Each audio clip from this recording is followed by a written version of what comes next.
Donald Trump, admitted UAL predator, made the rather odd decision to lash out at Sen. Al Franken in a late-night tweet Thursday, and it has backfired mightily.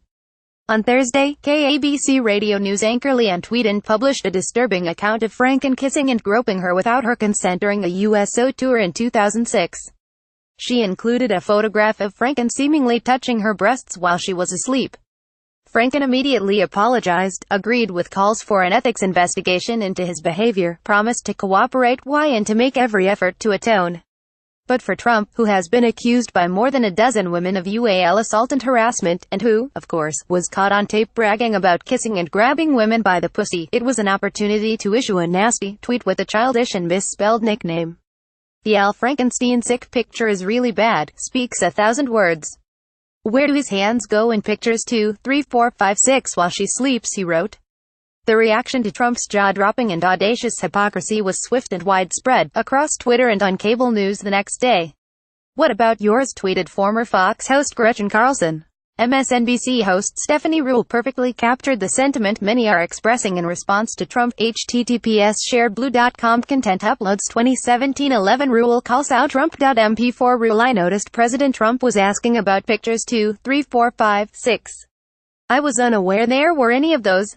Was he looking for a picture where Al Franken may have been grabbing that woman by the pussy, something President Trump himself has professed to have done? Trump's transparent attempt to use a woman's story of UAL misconduct to attack a Democratic senator isn't fooling anyone. Trump has made perfectly clear what he thinks about UAL assault. He has smeared all of his many accusers as liars and threatened to sue them.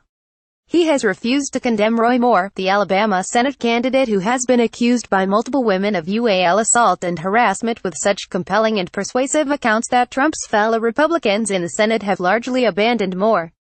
Trump, meanwhile, has stood by Moore and refused to withdraw his endorsement.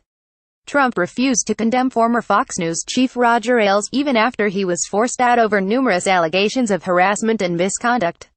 He stood by former Fox host Bill O'Reilly as well, insisting that the allegations against him, allegations that cost Fox and O'Reilly tens of millions of dollars in settlements, were not credible. But now Trump is feigning outrage over an allegation of UAL assault for no other reason than because he thinks he can score cheap points against a Democrat. Instead, though, he has simply reminded everyone, yet again, that he is an admitted UAL predator who, unlike Franken, refuses to accept responsibility or atone for them.